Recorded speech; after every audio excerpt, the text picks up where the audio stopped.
So we had the opportunity to come up to Kings Mountain State Park for Memorial Day weekend, and I can't think of a more appropriate place to be for such an important holiday where we honor those folks who have given the ultimate sacrifice for us.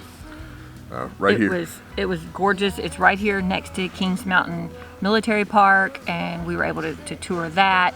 Everything is extremely covered in patriotic, from bunting and signs and flags everywhere. There was even a Memorial Day golf cart parade. So we look forward to telling you more about our adventure.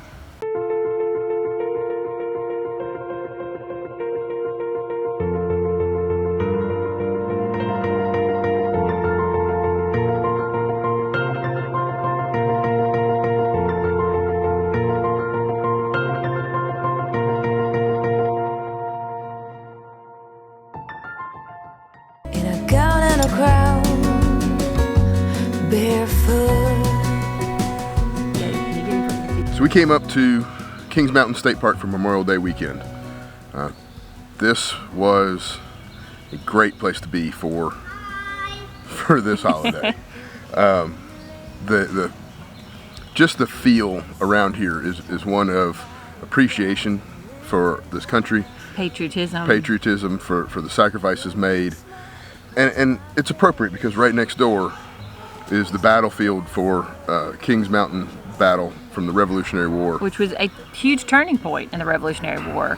And I didn't know much about it, and having the opportunity to tour it and really see from the signage and from the information, like the battle points and what happened and the sacrifices that those people made for our freedoms then. For those that are unaware, so during the Revolutionary War, the British had taken Charleston, had started to march inland, had won in Camden, they'd won in Greenwood, or 96.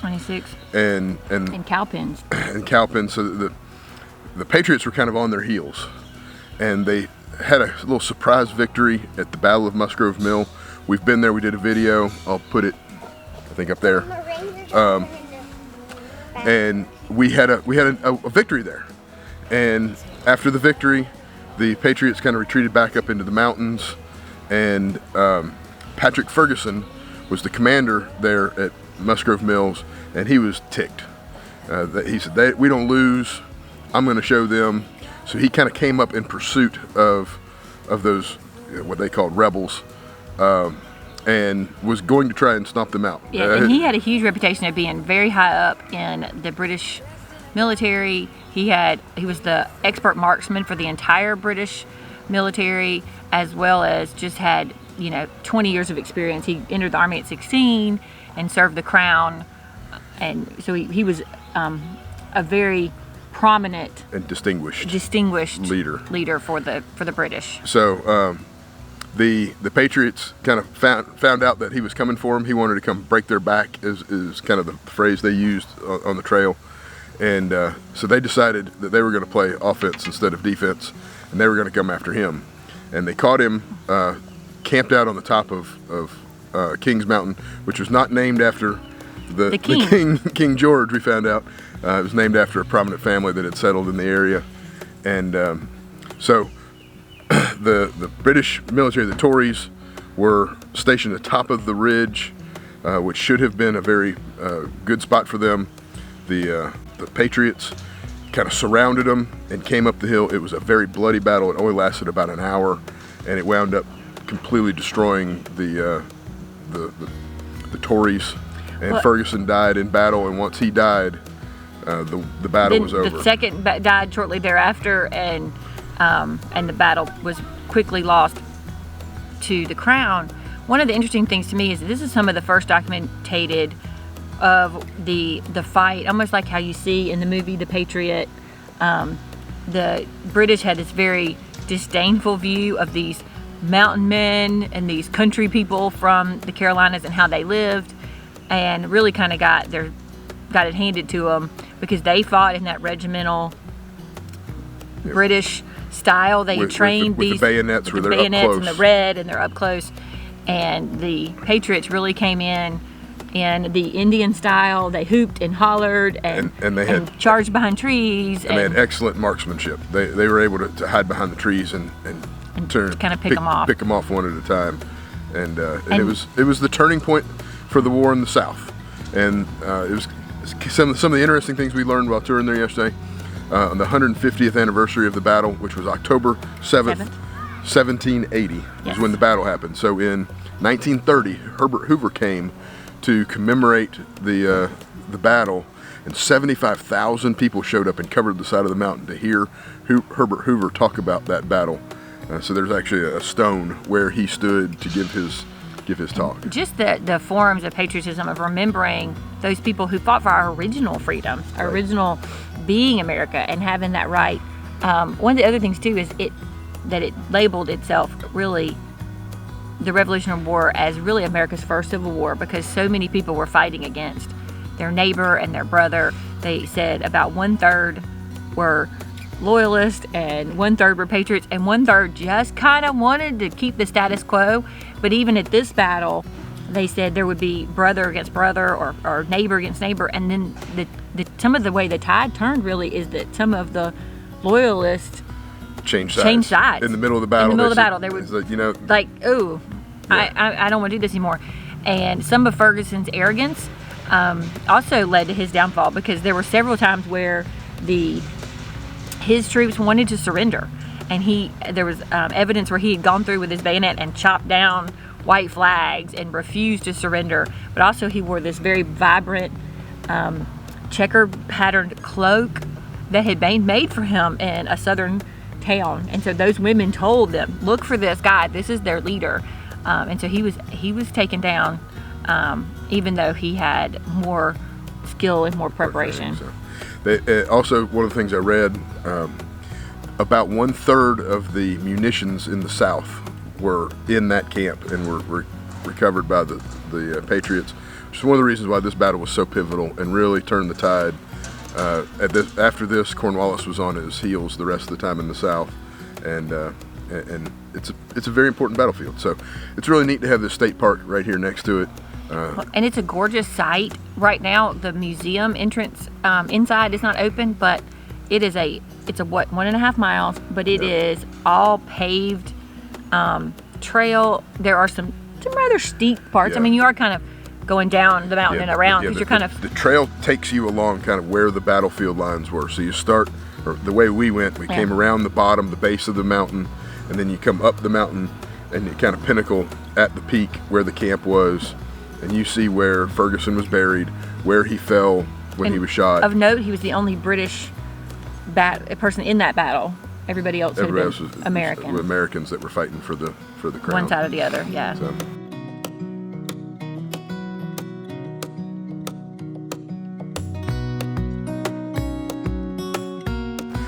Also, here in the campground, they had a golf cart parade. They actually had 2 of them, one on Saturday and one on Sunday, where folks decorated up their golf carts and made a couple loops through the campground, and really kind of added to the feel of the place. It was really nice. The reason people have golf carts here, though, it's a big campground. It is a big campground. The acreage is huge. It's one of the bigger ones in the Carolinas. It has 115 RV sites. It's got 10 hiking camping sites. There's a whole nother loop, a whole nother section that's equestrian, where you have you have horse stalls behind, horse pens behind.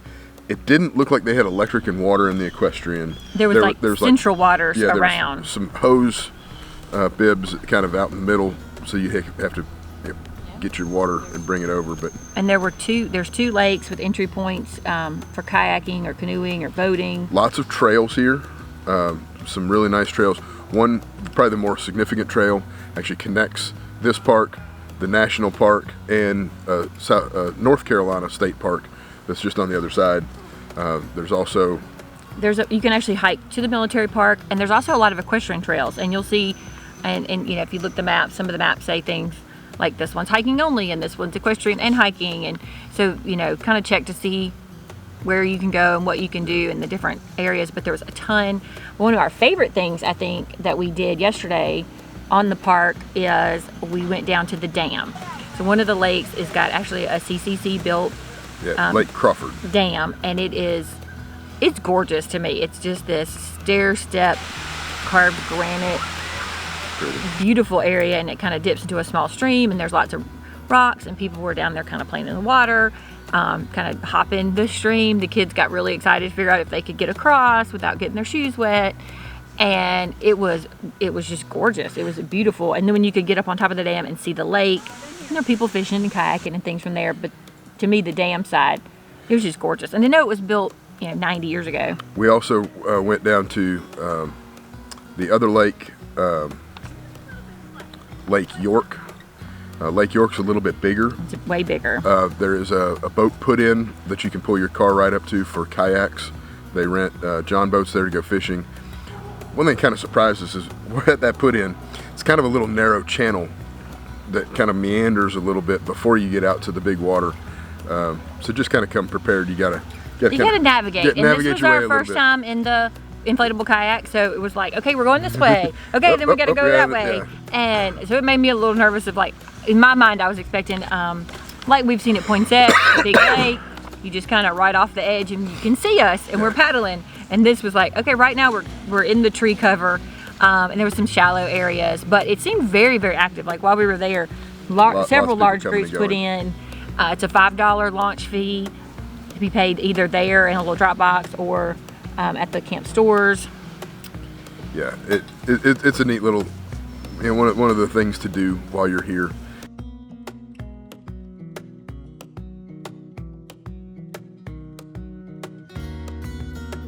The campground has had some of the sites remodeled.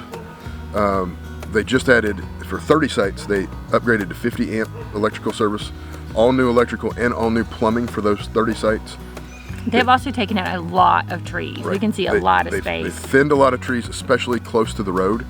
I've seen some forums where people are complaining about how tight it is here. I think they're trying to remedy that. I talked to the ranger. He said when these 30 sites, they came in and regraded them. They all have brand new gravel. Ours is one of them. Real quick. Very fortunate. I'll do a quick walk around so you can see our site right here. I'll do a quick walk around of Site 6 here at Kings Mountain State Park. This is one of 30 sites that just got remodeled with new electrical and water service this winter. So we got new mulch where they had to trench and dig up the ground. Also all new gravel. One thing to note as we come back around, because of that, this section of the road has just all been redone and is really quite good packed gravel. Come back over here on this side. We have the bathhouse and then the camp hosts right there. The bathhouse is presently being remodeled. They say they hope in about 2 to 3 weeks it'll be done, and they're going to move on down and keep remodeling each one. Did go down there a little aged. Need the remodeling. As you can see, all new mulch, new meter base, new water pipe. All of it looks really good. We had a little bit of rain when we first got here, so there's a little bit of puddling. There was a little bit of mud back here in the back where they didn't quite get all the mulch down, but it's really not too bad. But look at the space. Love the space we have here at Kings Mountain. Not all sites are like this, but boy, we have plenty of space. Come back around this side. You see the nearest neighbors quite a bit of ways away. We have plenty of space for our setup, cooking. You see the kayak over there. Newest addition to the inventory. It's a really spacious, nice site. Plenty of trees. We're enjoying our time at Kings Mountain. Like I said, this was one of 30 that they remodeled with the new gravel, new mulch. I talked to the ranger. Their plan is to do about 15 every year until they're all done. He said they got to take their time to do it right, which I think you can appreciate. Tear up, everything else in the meantime. The other thing they are gradually remodeling the bathrooms. They're working on the one right here by us. The one further up has been remodeled and is really, really nice. So the one here will be remodeled, I think they said within the next 2 weeks or so. Yeah, 2 to 3 weeks they're hoping to be done.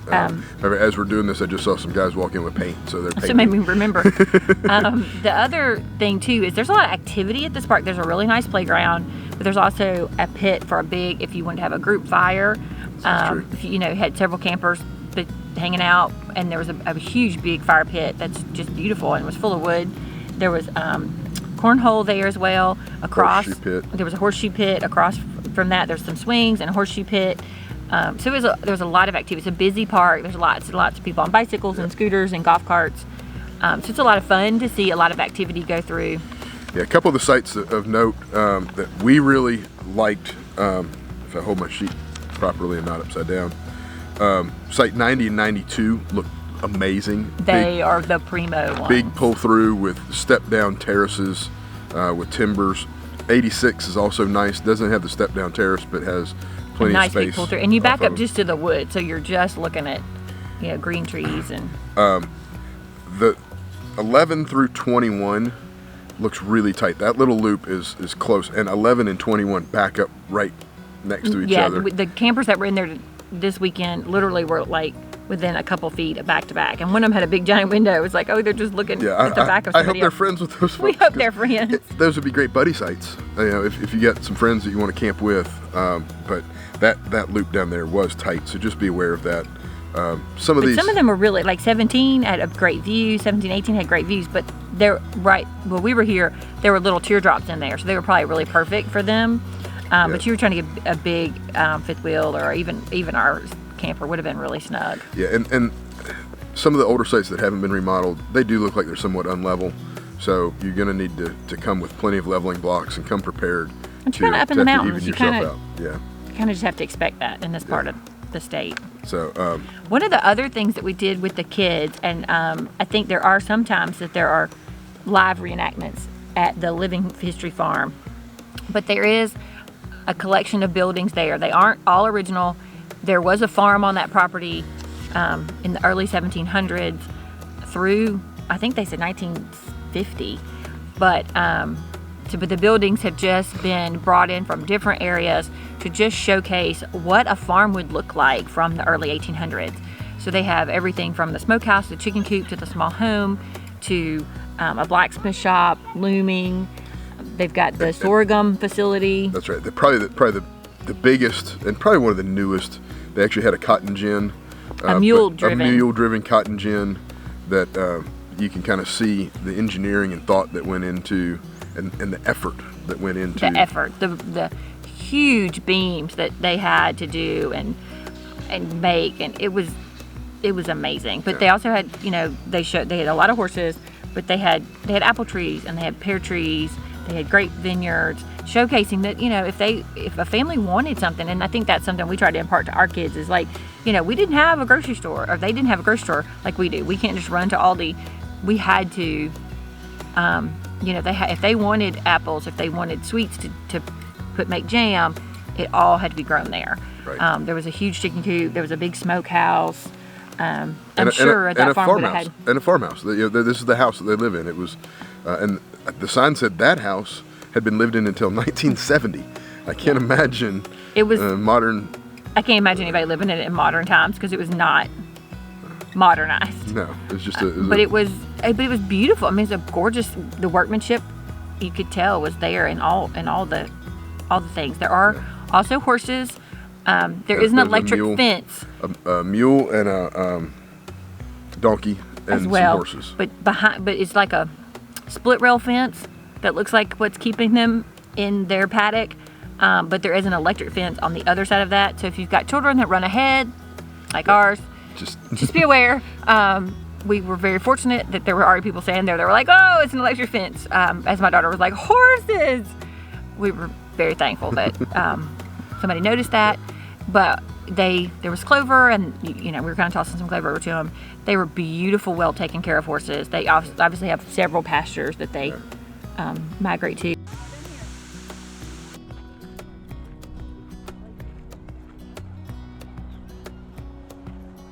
So on Saturday, we decided to ride into Rock Hill, and I do want to just mention, if you've forgotten groceries or you need something that they don't have at the store, it's not a bad drive. It's not far to the first Food Line. I think was the first grocery store.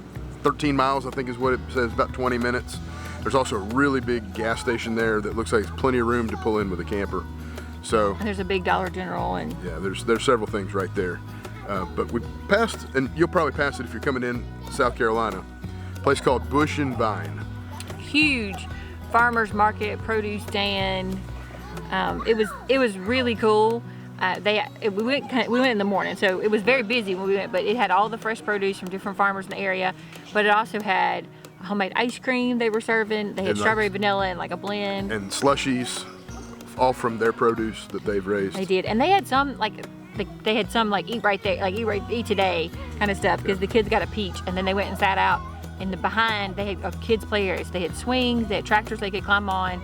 They had this big culvert tunnel slide. There was rooster, the ornery rooster. There's honors, and then there's some benches and some swings outside on the porch. It looks like they're adding maybe some sort of a grill or something at some point this year to a patio. So there'll be more coming, it looks like. Yeah, but their Instagram will be linked down below too. Yeah, neat little place, worth a quick stop. And then we rode down into, through York and into Rock Hill. A friend of mine lives in Rock Hill and gave us some suggestions of things to see. We had lunch at Burgers and Barley. Was the name of the place. It's super great burgers, a really cool atmosphere. It was a little more of a bar atmosphere than what we expected. It's kind of loud inside. But we ate outside and it was beautiful. They have a fire pit, it looks like. It was covered.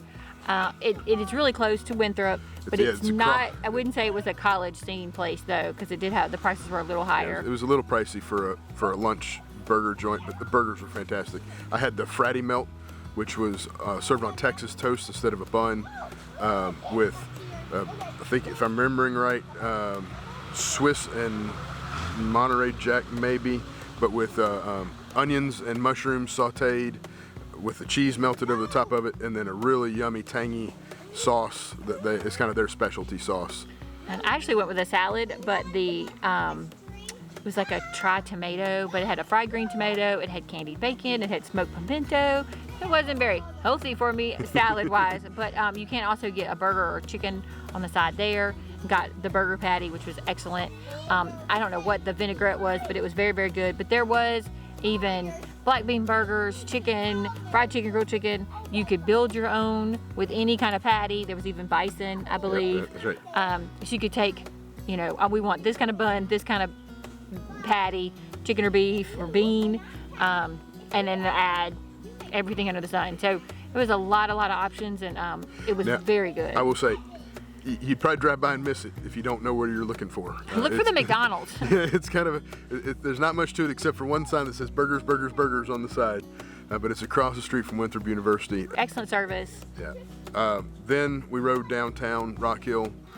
My friend John mentioned the Fountain Park. The fountain is amazing. It does all kinds of different iterations and up to 100 feet, I believe, is what. Kind of dances around a little bit, and so it's not the same. And that's Knowledge Park. It's the fountain at Knowledge Park. We actually saw a couple got married at the fountain with like a little justice of the peace. That's super sweet. It was really a nice moment. Lots of different families and couples and singles, all kind of hanging out at the park. One thing I will note, it looks very enticing to like put your feet in or splash in, like some parks, like Charleston, you can do that. But there was signage saying not to do that. So just in case you miss it, because it was kind of small. Don't ruin it. Don't ruin it for everybody else. And then we walked through downtown Rock Hill, and it was really neat. It's a small downtown, probably 4 blocks or so, maybe. Probably more. But they've done a really neat job with the murals painted on the side. There's probably 5 or 6 different murals downtown. And murals on the ground. There's even a bakery that has the old reminiscent lock, like the bridge. Yep, that's right. And it just has this great public art, even from the lamppost to the park benches, to the street benches, to the little pockets of art. Even like a bicycle rack, where you like your bicycle up was shaped like orange slices. It was kind of neat. It just had a really cool feel. Just some of the there's some really cool little shops, some little bakeries, little restaurants. The Friends of the Library for York County actually has a retail store that's open most days. So it was super cool just to see this neat little downtown and all the hard work. I did see just recently the Children's Museum has opened up. So that's an option for you too. Yeah, it was neat. And so we really enjoyed downtown Rock Hill. If you're looking for a little escape, a little getaway while you're staying at Kings Mountain, it's not that far of a ride. I think it's about 45 minutes. Yeah. But well worth it. Well worth it to go explore. And York looked like they had a smaller downtown, also trying to kind of revitalize. Looked like there's some neat little place there. It was prom that night that we drove through, so we didn't really stop and mess There's up. lots and lots of prom pictures being happening. We didn't want to mess with anybody's prom pictures, but both York and Rock Hill, well worth taking a side trip to visit. All in all, we really enjoyed Kings Mountain. It's a great campground, great park, and it looks like the campground's getting better. I was really impressed with talking with them, the efforts they're making. That they're doing. You can see where they've done work, and you can see where there's stuff happening. Right, and they're really making an effort to try and improve that park, which is really encouraging. As campers who are getting out and trying to see everything that they have in the state and encourage other people to go camping, it's great to see campgrounds stepping up and trying to improve too. So, hope you enjoy your visit.